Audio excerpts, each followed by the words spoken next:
Yeah, as a matter of fact, I have a really fancy tuner on the iPhone, and it gets it to a very precise level of intonation, which I then kind of dismantle as the evening goes on. Actually, if you notice, this string totally shredded during the performance, so this string is now toast.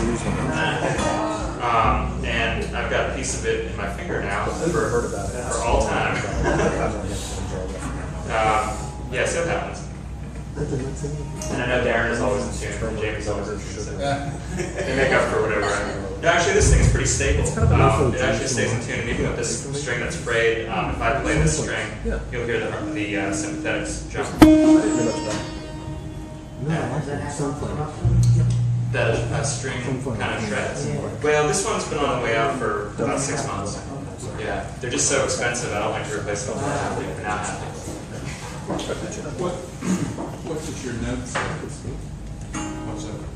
The note that's on your lap. It's a laundry list, or you pick up something on Tuesday? That's a song list for the night.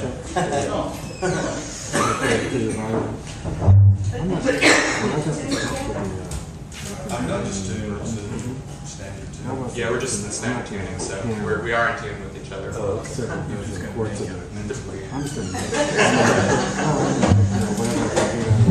Pitch is overrated. They all trials of the balls. Oh yeah, the bouncy balls are pretty cool. This the big one was given to me by a woman named Susie Allen who plays harp, and you can do a lot of things with it. I mean, you can do kind of that sort of thing. Let's see. Thanksgiving night. I don't have the right humidity right now, but Oh yeah.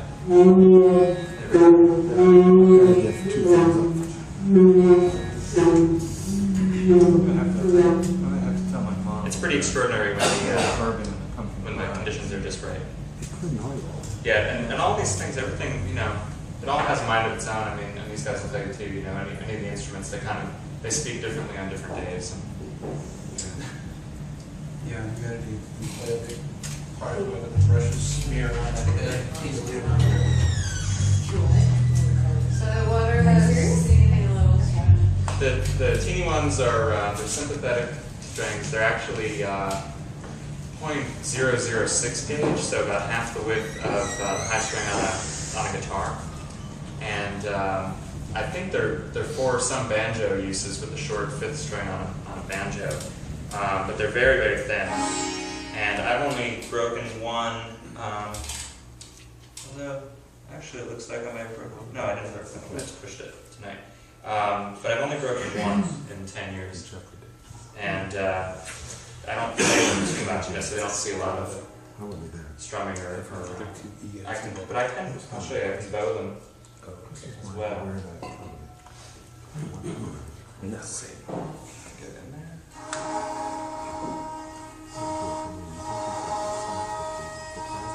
Yeah, they're not wanting to speak to me. This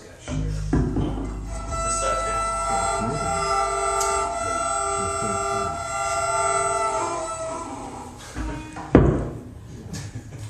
A little more clumsy than that.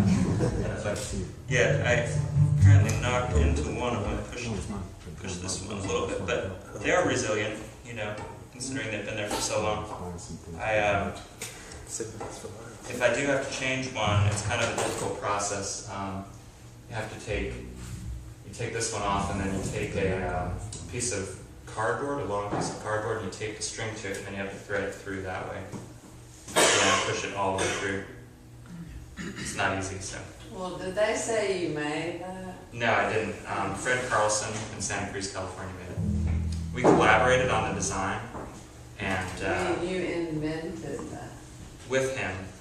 Yeah, it's actually it's a direct combination of the Hardanger fiddle from Norway, which is a sympathetic string violin. So it looks like a regular violin, but more elaborately decorated. It's got a lot of graphics and pretty details. And it has sympathetic strings in the same manner, so they start at the peg head and they go through the neck, and then they emerge to their own bridge, and that's how they ring out. Why'd you pick arpeggione as the as the term for the instrument? Well, that's the other instrument that it's based on, the Italian arpeggione. And the arpeggione was a bowed guitar, which looked like a regular modern steel string, strumming guitar, but it was played between the knees. It didn't have a spike like this. You just grasped it between your knees, and it had frets like a guitar, and it was tuned like a guitar, and it sounded, a lot like this. When you have a bowed fretted instrument, they sound similar. So it's kind of a direct combination of those two things. So I just combined the names, Hardanger and arpeggione. Go ahead. Play one. Haydn. Go ahead. I don't know Haydn. Hey, what's that called? That is a Fender bass. What is that? I'm sitting That's a there. trap set. Oh, it's trap set. I'm sitting at 461. I just So pulled what? out right from my other guys. I'll play that.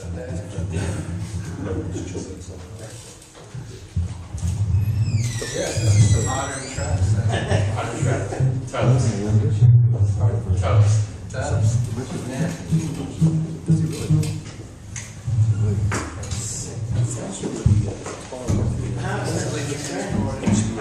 It's very expensive.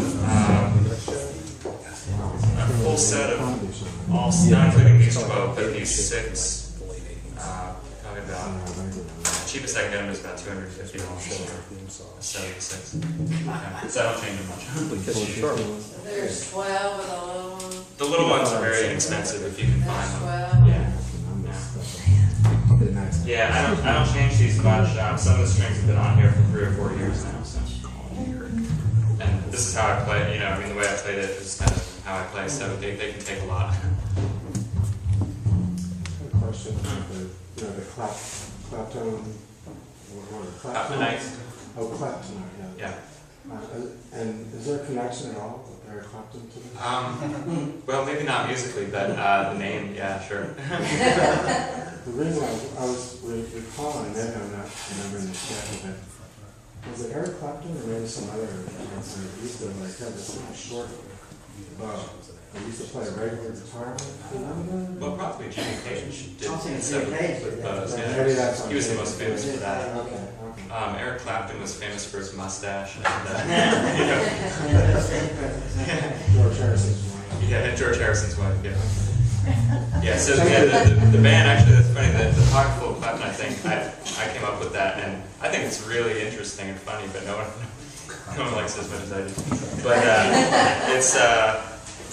There was an album by a band called the Spin Doctors called Pocket Full of Kryptonite. Kryptonite. Yeah, exactly. Kryptonite. And Oh, I didn't know that. they had a couple of catchy songs, but maybe they won't go down as one of the greatest bands in history. And are they from South Carolina? Spin Doctors? No. Okay. So I can tell this. They seem like nice guys, and I think they still play. That's cool, right? So Eric Clapton, they always say he invented the power trio, and the power trio was the guitar, bass, drums, instrumentation, And so I was like, well, we're kind of like guitar, bass, and drums, so we're kind of like a power trio. So I don't know, Pocket Full of Claptonite. And then I came up with this idea that we're from Canada too. And that's because Canada produced the 2 best power trios, Rush and Triumph. So What about the James Gang? then the James Gang, were they a trio? Of course. Okay. Were they from Canada? And Mountain, we're Mountain Canadians. And Blue Cheer. I mean, there's a lot of power trios, yeah. But so we were a power trio from Canada and also out in Florida. Yeah. Yeah. I don't know how to play any Eric Clapton song. Yeah. Oh, really? Power trio from Lithuania. I still do. But they're not together. Well, we greatly appreciate it. Thank you very much. Thank you.